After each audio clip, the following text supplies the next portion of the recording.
Throughout history, royals around the globe have used crowns as a symbol of status. Depending on the cultural values and wealth of a community, each crown is unique. The wearing of such headgear has always been a strong symbol of power and wealth, dating back to our earliest records of civilization. Maybe the idea was to simply to make the wearer the tallest in the village, or to stand out as the chief. Who knows? Whatever the reason, a crown is a sought-after piece, and indirectly these have been the cause of quite a few spats over the years.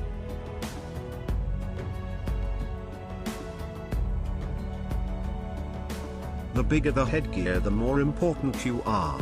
Traditionally anyway. Many of the modern-day crowns we see in those glamorous portraits are very old and have been changed many times over the years to suit the wearer and the fashion. Crowns and tiaras have been made of anything from vines, clay, leather, cloth, felt and fur, as well as the precious metals and gems that we recognize today. Most of these well-known pieces spend much of their life in museums, protected by heavy security. The custodian of these pretties doesn't even get to pop them on from time to time to prance around in front of the mirror. So, let's indulge ourselves with this marvelous crown jewels and their history to humankind. 10th on our list is the Corona Ferra, or in English, the Iron Crown of Lombardy. Made in the 4th century, it is considered to be one of the oldest symbols of Christendom, forged by mankind.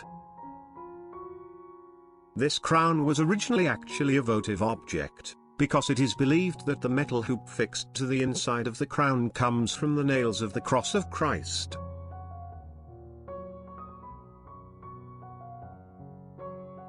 The outer circlet of the crown is made of 6 segments of beaten gold, partly enameled, joined together by hinges. It is set with 22 gemstones that stand out in relief, in the form of crosses and flowers.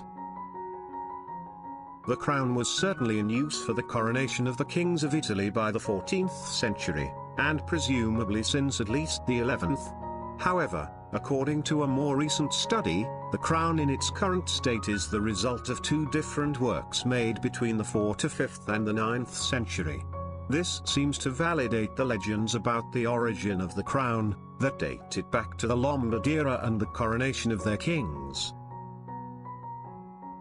The last to be crowned with the Iron Crown was Emperor Ferdinand I, in his role as King of Lombardy and Venetia. This occurred in Milan, on September 6, 1838. Currently the crown is kept in the Cathedral of Monza, near Milan. 9th on our list is the Crown of the Andes. This is the only crown in the list that is not made for mankind. It is far more divine. It was for the Virgin Mary, the Immaculate Conception of Pepi and Colombia.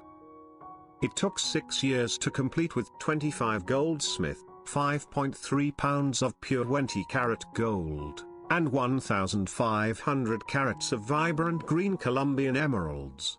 Finish in 1599. It was only used during special occasions. In 1650 the crown was stolen by the English pirates, only to lose it in a street fight 3 days after. And in 1812 the crown was found and returned to Popayan by Libertador Simon Bolivar. Currently, the crown is on display at the New York Metropolitan Museum of Arts. Created through the virtuosity of the Spanish colonial artists, the crown serves as a vivid expression of the cultural values and aspirations of the community within which it was made and used.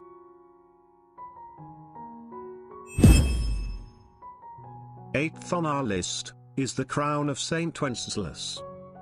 Made in 1347. It was made for the 11th King of Bohemia and Holy Roman Emperor Charles IV, from the House of Luxembourg. He had it made for his coronation, dedicating it to the first patron saint of the country, St. Wenceslas, and bequeathed it as a state crown for the coronation of future Bohemian kings. The street Wenceslas crown is made of 21 to 22 carat, 88 to 92% gold and decorated with precious stones and pearls. Unlike many other European royal treasures, the street Wenceslas crown is not displayed publicly, and only a replica is shown. It is kept in a chamber within St. Vitus Cathedral, accessible by a door in the St. Wenceslas Chapel. The jewels are only taken from the chamber and displayed for periods of several days on notable occasions, approximately once every 5 years. The crown was last exhibited in May 2016 to mark the 700th anniversary of the birth of Charles IV. Number 7. The Royal Crown of Nepal. The crown consisted of 730 diamonds, over 2,000 pearls, precious rubies, large carats of emeralds and other gems. The earliest record of the crown was when it was shown in the portrait of the first king of Nepal, King Prithvi, in 1768. The crown was last used during the coronation of King Jayehendra way back in 2001. And sad to say that, after 239 years of the Shah dynasty, it came to an end on 2008 when King Jayehendra stepped down as monarch, and Nepal was declared as republic and no longer a kingdom. Next on the list is the Holy Crown of Hungary, also known as the Crown of Saint Stephen. The crown was the coronation crown used by the Kingdom of Hungary for most of its existence since the 1st century. No king of Hungary was regarded as having been truly legitimate king without being crowned with it. It was first called the Holy Crown in 1256. During the 14th century, royal power came to be represented not simply by a crown, but by just one specific object, the Holy Crown.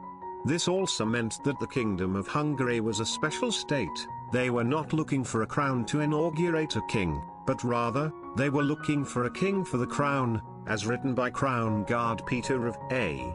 He also depicts that the Holy Crown is for the Hungarians what the Lost Ark is for the Jewish people. The last king to be coronated by the crown was King Charles IV, on December 30, 1916.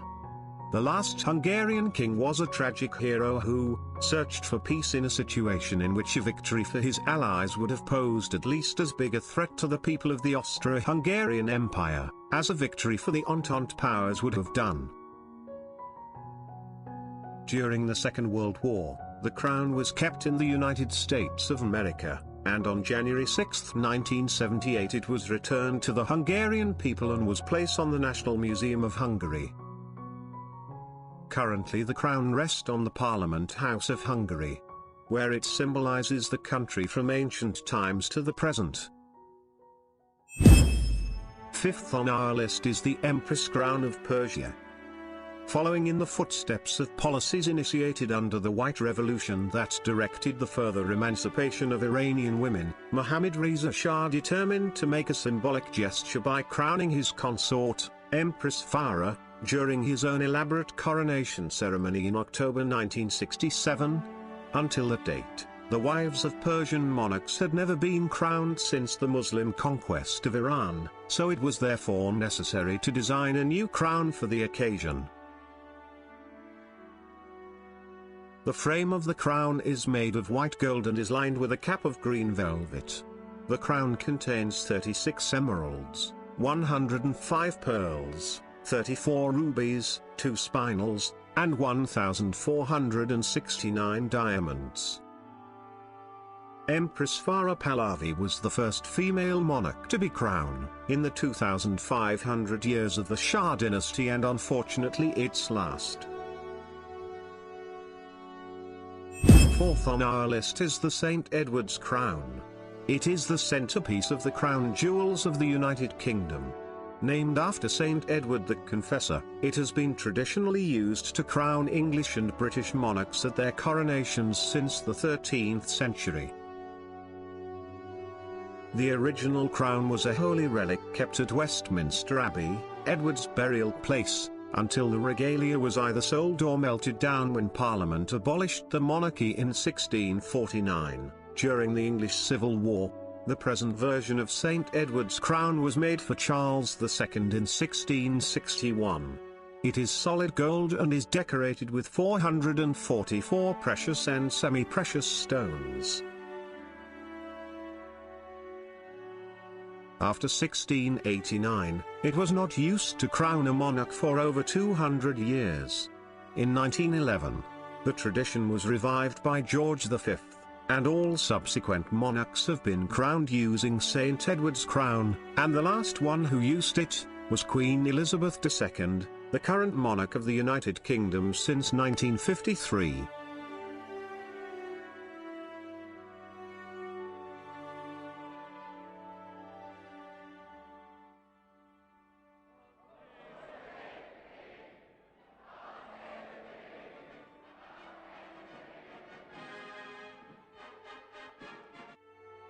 To this day, Queen Elizabeth II has reigned Great Britain for over 68 years, and up to that time she had seen the crown for only 3 times. And third on our list is the famous Pahlavi crown of Persia. It was the traditional coronation crown in the Persian crown jewels which was used during the Pahlavi dynasty, 1925 to 1979.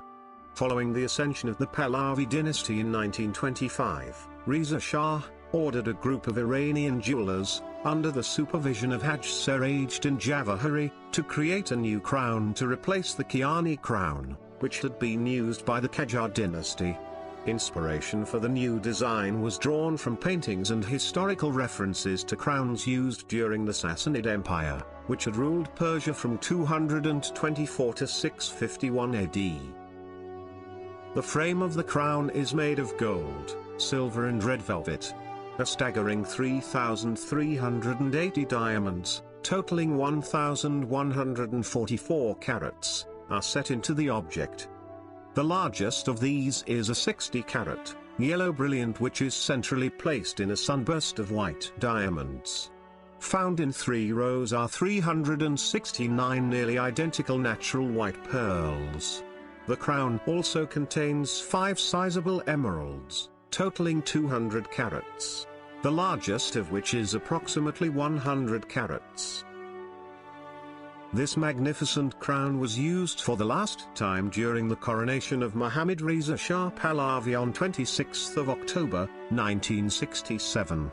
The crown survived the revolution, and now it is currently on display with the rest of the Iranian crown jewels at the Central Bank of Iran in Tehran. Second on our list is the Grand Imperial Crown of Russia. The crown was used by the monarchs of Russia from 1762 until the Russian monarchy's abolition in 1917. The Great Imperial Crown was first used in a coronation by Catherine the Great. The beautiful crown reflects Porzy's skilled workmanship. It is adorned with 4,936 diamonds arranged in splendid patterns across the entire surface of the crown. Bordering the edges of the mitre are a number of fine, large white pearls. The crown is also decorated with one of the 7 historic stones of the Russian diamond collection, a large precious red spinel weighing 398.72 carats, 79 grams, which was brought to Russia by Nicholas Sapphire, the Russian envoy to China from 1675 to 1678. It is believed to be the 2nd largest spinel in the world. And it was last worn at the coronation of Nicholas II. It was displayed prominently next to Nicholas II, on a cushion at the state opening of the Russian Duma inside the Winter Palace in St. Petersburg in 1906. It survived the 1917 revolution and is currently on display in Moscow at the Kremlin Armory's State Diamond Fund. And first on our list is the Imperial State Crown. It is one of the crown jewels of the United Kingdom and symbolizes the sovereignty of the monarchy. It has existed in various forms since the 15th century. The current version was made in 1937 and is worn by the monarch after a coronation and used at the state openings of Parliament. Although this is one of the newer items in the regalia, the Imperial State Crown contains some of the most historic jewels in the collection, which have attracted many legends. For example, the Black Prince's ruby, set into the cross at the front of the crown, is actually a Bellas or spinel, a semi-precious stone said to be the same stone owned by Pedro the Cruel, King of Castile, before he gave it to Edward, Prince of Wales, known as the Black Prince, in 1367 as a reward for helping him defeat a rival in battle. The blue Stuart Sapphire. This sapphire was reputedly smuggled out of the country by James II when he fled in 1688. It now adorns the back of the Imperial State Crown. The Cullinan II, a 317.4 carats diamond type 2 internally flawless, is the second largest stone in the crown jewel of England, is set into the front band of the Imperial State Crown. The Imperial State Crown is the crown that the monarch wears as they leave Westminster Abbey after the coronation. It is also used on formal occasions, most notably the state opening of Parliament. The royal crown is a symbol of power and authority, of triumph, victory, legitimacy, honor, and glory, but of resurrection, immortality and righteousness as well.